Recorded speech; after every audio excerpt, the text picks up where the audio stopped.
नमस्कार, बिहार मिथिला न्यूज में आपका स्वागत है। मैं हूं मनोज। बता दें, ये संक्रमण को लेकर के राज्य सरकार ने जिला प्रशासन को पूरी तरह एहतियात बरतने का निर्देश दिया था। अब सवाल यह है कि दरभंगा डीएम ने लगातार बैठक करते हुए ये कहा है कि सभी आइसोलेशन से लेकर के होम आइसोलेशन में जितने लोग हैं, हम डाटा बता दें, अभी लोग 1200 लोग ऐसे हैं जो अपने घरों में कैद हैं, जिनका इलाज चल रहा है, जो होम आइसोलेटेड हैं। और हमने कहा, जैसे डॉक्टर शुक्ला ने भी कहा था, कि कई केसेज ऐसे हैं जो होम आइसोलेशन से अचानक बिगड़ जाते हैं और उन्हें आईसीयू और वेंटिलेटर की आवश्यकता है। प्रदेश में कोरोना के नए मरीजों की संख्या में हर दिन गिरावट हो रही है। एक समय था जब सिर्फ पटना जिले में अकेले 4000 मरीज मिलते थे। अब यही आंकड़ा पूरे बिहार का हो गया है। रविवार को स्वास्थ्य विभाग की ओर से जारी बुलेटिन के अनुसार 24 घंटे में बिहार में सिर्फ 4002 नए मरीज मिले हैं। स्वास्थ्य विभाग के अनुसार बिहार में वर्तमान में एक्टिव मरीजों की संख्या घटकर 40,691 हो गई है। हालांकि कोरोना से मौत का सिलसिला जारी है। 24 घंटे में 107 लोगों की मौत हुई है। वहीं एक दिन में 1,32,590 सैंपल की जांच की गई है। वहीं आपको बता दें कि कोरोना के नए संक्रमितों की संख्या बढ़ने के साथ ही स्वास्थ्य दर बढ़कर 93.44% हो गया है। मार्च 2020 से अब तक राज्य में 4,549 लोगों की कोरोना से मौत हुई है। गौरतलब है कि स्वास्थ्य विभाग की रिपोर्ट के अनुसार राज्य के 38 में 23 जिले ऐसे हैं जहां नए पॉजिटिवों की संख्या 100 से कम हो गई है।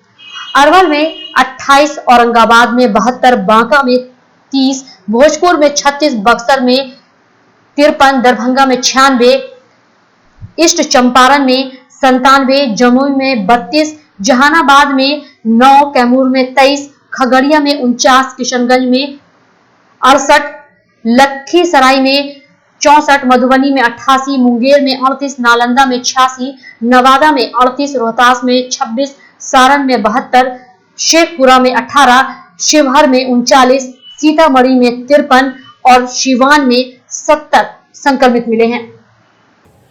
होम आइसोलेशन में जो लोग रह रहे हैं उनकी निगरानी रखने के लिए दरभंगा डीएम ने सभी प्राथमिक चिकित्सा केंद्र के एएनएम को कहा है कि वो प्रत्येक दिन जाकर के उनकी रिपोर्ट लें, उनकी डाटा तैयार करें, क्योंकि उसी में केस बढ़ रहे हैं, उनसे संक्रमित की संख्या बढ़ रही है।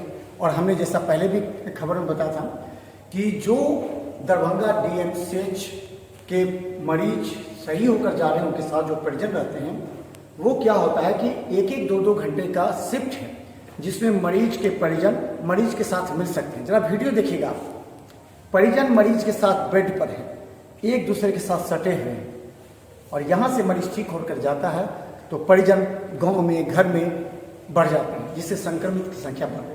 जरा कारण समझिए, हम एक एक कारण आपको दिखाना चाह रहे हैं, क्योंकि जो मरीज है उसके साथ उसके परिजन रह रहे हैं और वो संक्रमित कर रहे हैं, बाजारों में जा रहे हैं, घूम रहे हैं, सामान खरीद रहे हैं, दवा दुकान पर जा रहे हैं, कई अन्य जगहों पर जा रहे हैं, ये संक्रमित हो।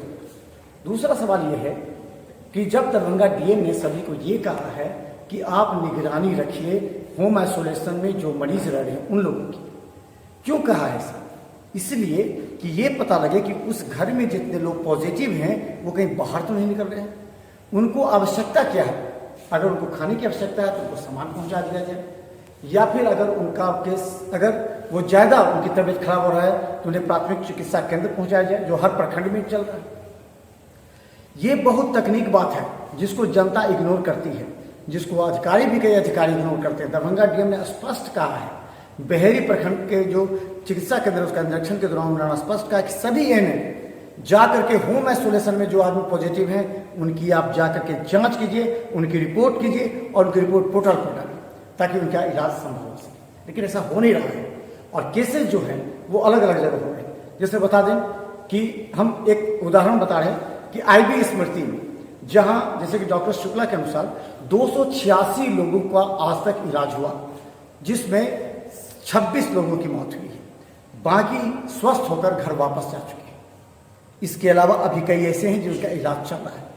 इसकी दरभंगा में बता दें 3 ऐसे नर्सिंग होम हैं जहां विभिन्न नर्सिंग होम के मरीज जब हालत खराब हो जाती है, देखिए जरा गौर कीजिए, आप लोग जल्दबाजी में कई नर्सिंग होम का चयन कर लेते हैं।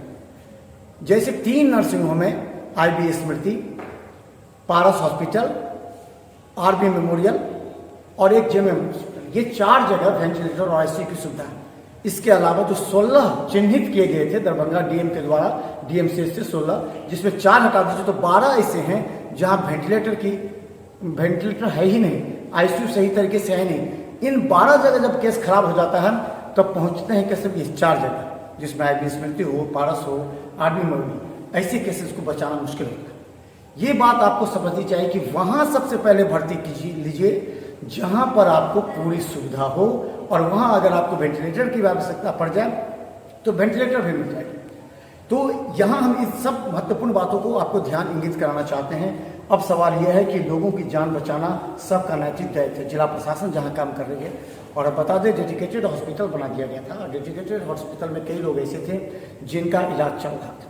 तो अभी तक अगर हम कहें, और दूसरी तरफ मुक्तिधाम की बात है, यहीं से लोग जो जिनका शव दाह संस्कार के लिए होता है, निजी नर्सिंग होम हो या DMCH हो, वो मुक्तिधाम में उसका दाह संस्कार होता है। अब ये बात गौर कीजिए, अगर आपके गांव में, मोहल्ले में ऐसे व्यक्ति हैं जो संक्रमित हैं, घर में रह रहे हैं, तुरंत उनकी रिपोर्ट आप कीजिए, क्योंकि उससे एक व्यक्ति से दूसरे व्यक्ति फैल रहा है। शहर से अब ग्रामीण क्षेत्र में कोरोना जाना है, और कोरोना पॉजिटिव की संख्या ग्रामीण क्षेत्र से ज्यादा आ रहा है। विश्वास न हो तो 286 यानी पटना के बाद सबसे अधिक दरभंगा में आया है। क्यों आया है, इस बात को देखने की आवश्यकता है, और ये अधिक से अधिक ग्रामीण क्षेत्र से आया है।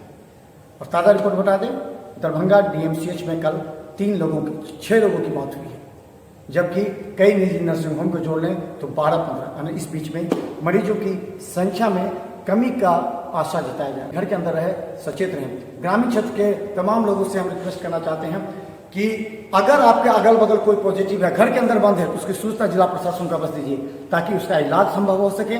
नहीं तो अचानक उसकी तबीयत बिगड़ेगी, निजी नर्सिंग होम में जाएगा, मौत हो सकती है। आपकी भी जिम्मेवारी है जिला प्रशासन को सूचित करना, ताकि उसका इलाज हो सके।